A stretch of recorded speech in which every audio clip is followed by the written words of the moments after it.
So I had a request. I actually got an email asking for a little more information on Iwo Jima. Um, they said, the way the book covered it and also how I spoke of it, it just seemed like sort of miraculous that we were successful there, or why was it so difficult to take Iwo Jima? So I figured I would break it down a little bit more. As you can see, we have a map of Iwo Jima, and we landed on both sides of Iwo Jima. So there were landings on February 19th. They landed on both the west and east sides of the island. As you can see, that's north. So the west beach, the east beach, kind of trying to just go at the middle of the island. We were fairly convinced that there were a ton of Japanese troops on Mount Suribachi here on the southern end, and the Japanese had constructed some airfields in the middle, and that was really why we were taking the island. Remember, it was all about the airfields for our B-29 planes. Now, first let's look at something about Iwo Jima that we talked about a little bit, but again, looking at it from Google Earth. Because Google Earth shows terrain, you get a general sense of it. It's not a very large island, okay, but it's a little mound, right? Like I said, it's the result of volcanic eruptions eventually kind of spreading this ash. That's really weird, right? So you think about it. You hit the beaches, and you kind of get up on this mesa, so to speak, right? It just slopes up, and it just goes up to this little kind of flat hump in the middle. Did not mean to do that. I apologize. And there's nothing. And I realize that I'm not showing vegetation, but I'll show you pictures of modern-day Iwo Jima. There's just nothing. So one of the aspects that plays into this is, as the attacker, there's no way for you to cover your advance, so to speak. There's no way to sneak up on the enemy. There's no way to hide. I realized that in talking about Europe, I talked about the hedgerows and how they gave the Germans great advantage defending the area around Normandy, and that is true. But in this case, you have an enemy.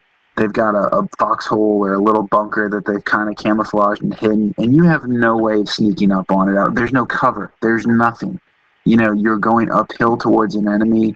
They kind of see you approaching, and so you're constantly walking into stuff. Even in areas where there was a little bit of texture, so to speak, this favors the defender because they're going to be on the heights firing down at you, and you're exposed the whole time. You're working your way up. It's just not good.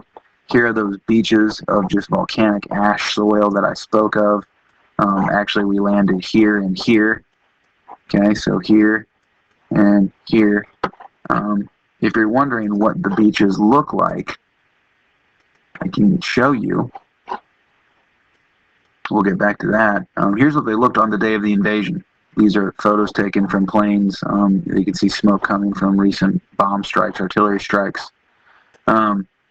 These are U.S. Marines actually running on the beach. Every now and again, a group of Marines will go there for some sort of whatever.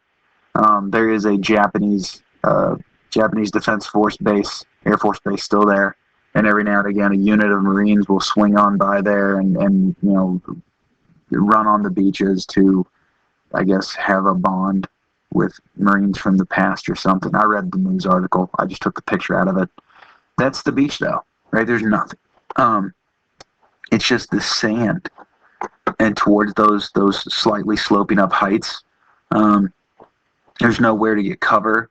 I know some are like, man, I'd at least drive a tank up to that slope and get out. The Amtrak's got caught. Yes, we used Amtrak's. Unlike Tarawa, where everybody ended up getting stuck on a coral reef. I believe that this is the fourth model. This is an LVT-4. It's got 50 caliber machine guns and protected gunners and everything. The driver's able to duck down into like a tank-like protective cover. These, once they got on the beach, they just bogged down. Literally, even a tank struggled to move on this beach until engineers came in and compacted the soil enough for tanks to move off the beach. So the Marines were quite honestly, stuck on these sandy beaches trying to slog their way. This is a picture of the western landing zone. Like, the Marines hit these beaches back in 1945. And then, as you can see, had to work their way towards that gently slope. Probably fewer trees back then. But even then, you can tell it's not really trees. It's just scrub. There's nothing to really hide behind. It's great if you're a defender and you're just looking to lay in the grass, and as soon as somebody pops their head up, shoot them. But there's no protection that is being offered for anyone, right? One of the other problems we faced at Iwo Jima, the naval bombardment and airstrikes were not as extensive as the Marines wanted. The Navy was conservative on the number of shells that they fired, in part because it was overcast. The days leading up to the invasion had been relatively cloudy, and it was hard for planes to accurately target their bombs and for ships to accurately target their gunfire and to report hits and misses, etc. And people didn't want to waste the ammunition. And so there wasn't as much of an attempt to soften up Iwo Jima with intense artillery bombardment and bombing runs from carrier aircraft. And that was one complaint that was made after the battle by General Howland Smith. His nickname was Howling, as in like yelling Smith.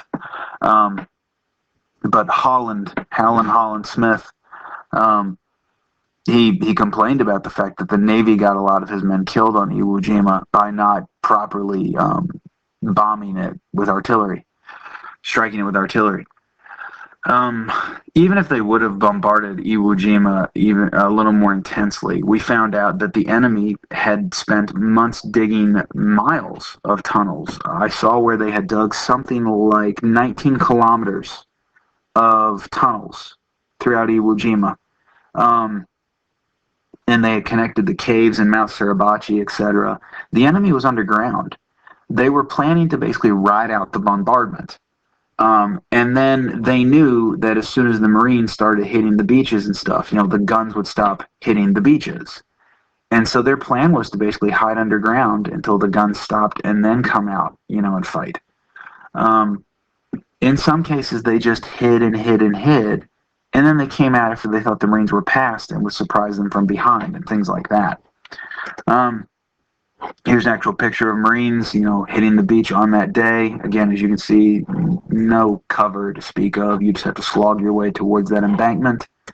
That's Mount Suribachi in the background, so you can see the Japanese control the hill that overlooks the whole island, so that helps them in directing artillery fire. One interesting thing the Japanese had spent in the months leading up to the invasion of Iwo Jima, they had designed artillery pieces that had doors, covers, that would open. The gun would basically come out real quick, fire, and the recoil of the gun would draw it back into the tunnel, and then the doors would seal closed. So even if the Americans were able to call an artillery strike on that spot, the gun would be protected. So the Japanese had created like this trapdoor artillery that would like pop out fire and disappear, and they would just rain mortars and shells on these men. So, that is a scene from the beach. Again, that is a photo taken from an aircraft on the day of the invasion. And here you go. You can see AMP tracks down there. I realize it's difficult. You can see some of the AMP tracks, but nothing beyond that. Anything you see is a shell hole. That's where artillery is struck.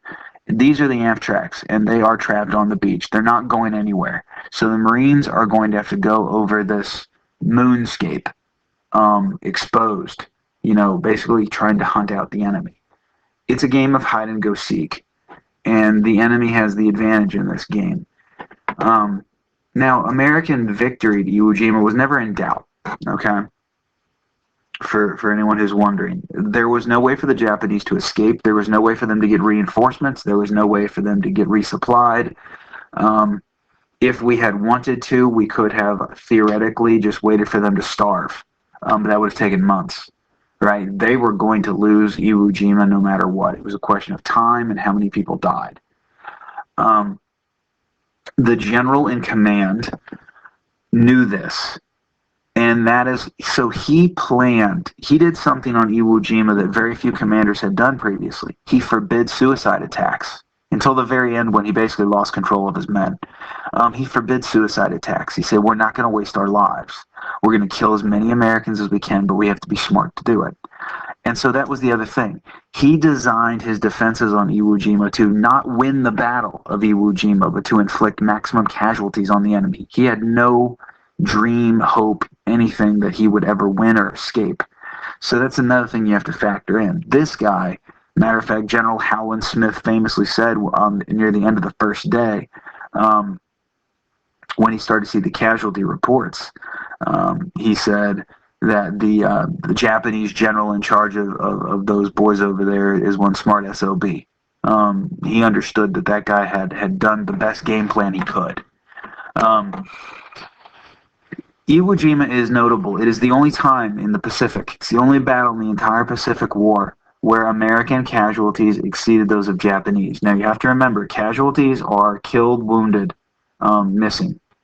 So there were more Japanese dead than American. Almost all the Japanese on the island, of course, were killed, except for a couple hundred.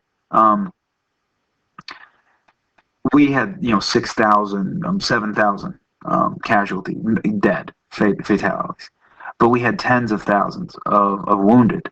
And so we actually had more killed and wounded than the Japanese did total during the battle. We had more casualties than they had men on Iwo Jima. So obviously our casualties outnumbered theirs. It was the only time in the entire Pacific War where that happened. And again, it's in part because the Japanese did not resort to that banzai charge when things started to get bad. They didn't just throw their lives away. Marines actually used to, I'm not going to say welcome it, but that was a sign that it was almost over. There would always come that night where the Japanese captains and lieutenants would tell their men, this is it. We're going to go die for the emperor, and everybody would yell banzai, and they would charge, and they'd get mowed down. And it's obviously unnerving if you're a Marine, that the enemy's charging you in the middle of the night like this. And it was a slaughter. And come morning, the battle's pretty much over because a good chunk of the Japanese had thrown themselves away in a banzai charge. That didn't happen on Iwo Jima. It took a month because, the enemy hid in caves, they hid in their bunkers, they were smart, they were very, they picked and chose. They didn't just pop up and scream banzai and unload their weapon and wait to die. They trained and been instructed to focus on maximum casualties inflicted. And so that helps explain what happened there. It was a combination of just the geography, the soil, etc., just the overall geography of Iwo Jima made it to where the Marines were just having to go out in the open. That's the other thing people don't think about. We're trying to take the island, so we have to come out. We have to go looking for them. They can just hide and wait, and if we don't find them, they'll just sit in their bunker and wait. They'll wait for some poor idiot to stumble on them, and then they'll kill them. So we kind of have to go bebopping around looking for them, basically asking to get shot at. And once somebody shoots at us, now we know where the enemy is, we can go kill them. We did figure out that flamethrowers were your best weapon. Guns weren't a good weapon when fighting an enemy in caves and underground tunnels and bunkers.